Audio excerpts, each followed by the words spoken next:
He's back. He's finally back. Hey guys, and welcome to the start of the Spyro Reignited Trilogy. Right here, on the Golfing Gamer. And, well, need I say any more? It's Spyro. He's back. Let's just jump right into it.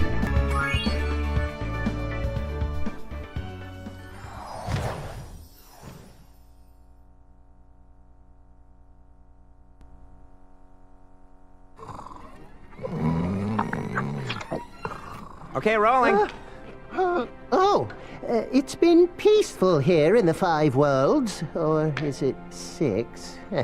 For a dragon's age, we now have 12,000 treasure, or is it 14,000?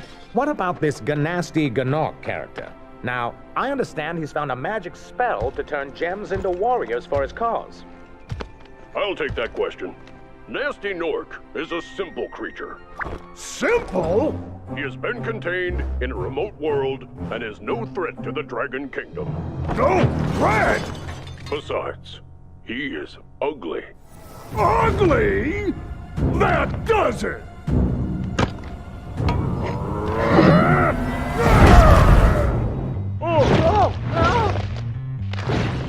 Huh? Looks like I've got some things to do.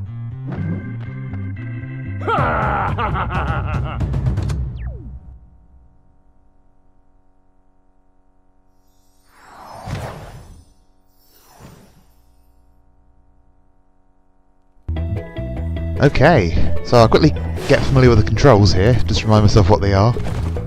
Let's roll off the edge there. But then straight on to freeing the first dragon of the game.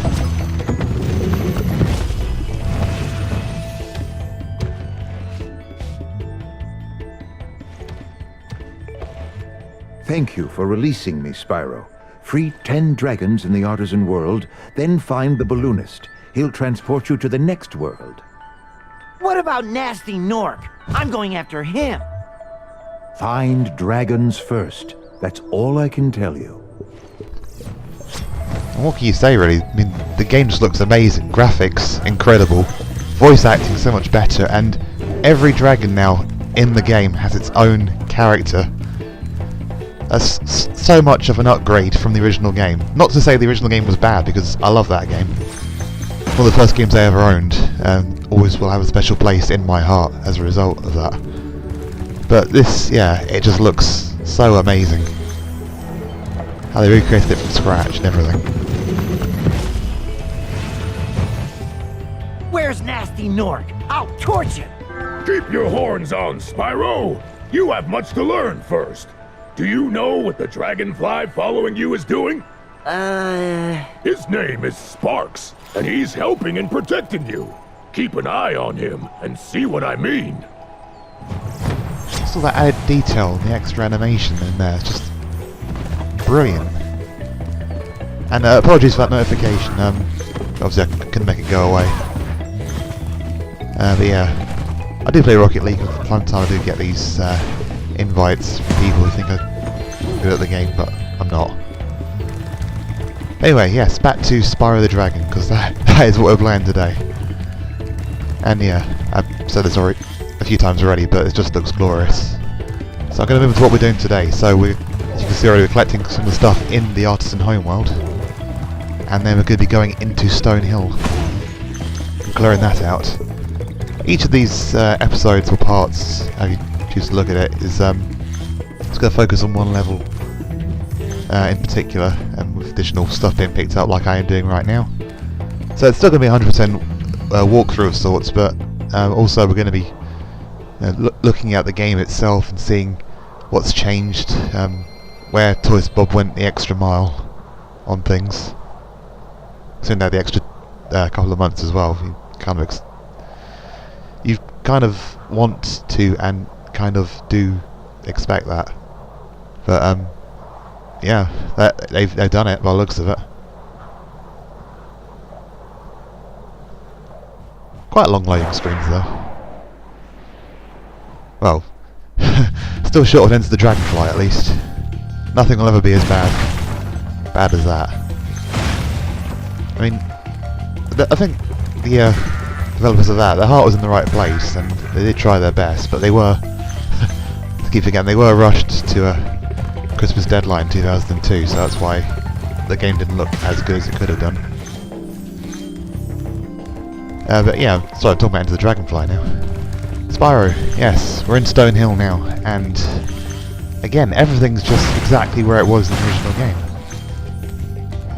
Considering, unlike with Vicarious Visions and the Crash Bandicoot Insane Trilogy, they actually had the template to work from. When you free a dragon or step on one of their platforms, you're saving your progress. That could be useful if you run into trouble. Not that you ever run into trouble, Spyro. Toys and Bob built everything from scratch. They built their own game engine for this, I believe. I have to look that up. I didn't do any research before I switched the microphone on. So don't take my word for it, but I believe they made their own game engine for this, which they built this up from. And yeah, it just looks amazing. And sorry I didn't get to show off the new life crate there. You'll see it in another part. Just I know this game like the back of my hand.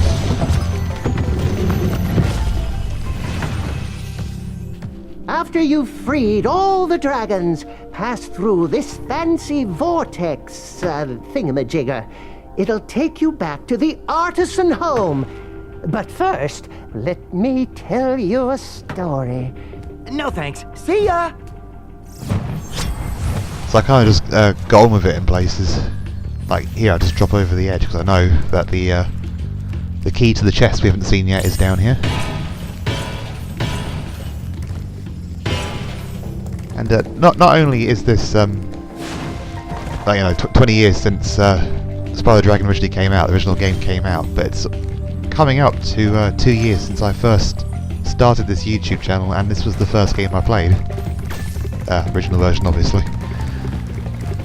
So that's another anniversary of sorts, even though it was January of 2017. But yeah, this game means a lot to me. It's been a big part of my life, in a way.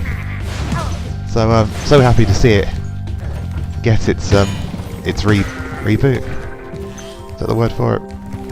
Yeah, it's a reboot, isn't it? I really got to look this stuff up before I start talking. Yeah, it's great to see Spyro back, and over the next couple of months, I'm going to be going through all 3 games that are on this disc, and yeah, reliving the nostalgia.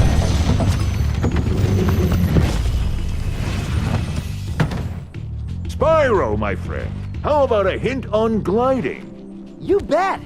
For the longest glide, press the jump button at the top of your jump, and try pressing the action button to drop down mid-flight. It's also great to see some of the original voice actors returning to reprise their roles as well. So we've got Tom Kenny as Spyro the Dragon. He wasn't the voice of Spyro in the original game. It was Carlos surname, Andros something or other. But Tom Kenny voiced Spyro in the second and third games, and he's reprised the role for all 3 games in this series. And not very good with the names of the voice actors, but the guy who voiced Ripto has come back. I think he voiced Hunter as well, and I'm not sure if he has voiced Hunter in this version, but yeah, it's good to see him back too. Obviously there's going to be some new voice actors in some of the roles too, so Nasty isn't voiced by his original voice actor, I believe. But that's okay. It's okay, some things have to change. And I think they've changed for the better. Okay, so while I was rambling on there, we got the Egg Thief, rescued... I haven't rescued all the dragons yet, there's one more dragon to go in this level. But I picked up most of the gems as well. I got a little bit lost here, because I can't remember all the exact placements of the gems in this level, but I think I got it nailed down for the most part. So if it looks like I'm a little bit lost, that's because I am. Yeah. I believe we'll do a lap of the top up here before I get back to business. But again, it's a good way to show the level off again. Just how much it looks like the original. I know I keep repeating myself, but I am astounded by this.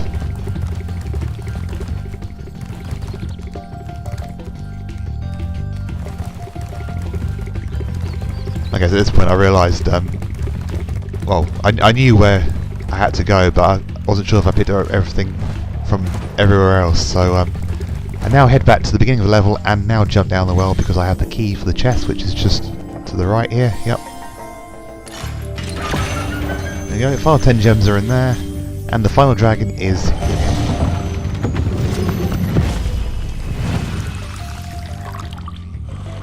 Watch the dragonfly, Spyro. His color indicates his power. When he eats butterflies, he stays strong. Like me. Sure. Oh man, all that extra animation there. Anyway, that is going to do it for this part, so thank you guys so much for watching. If you like this, drop a like down below, subscribe to the channel, and hit that bell notification icon so you don't miss out on any future uploads of this trilogy and anything else that comes beyond that. Again, thank you guys so much for watching, and until next time, I will see you later.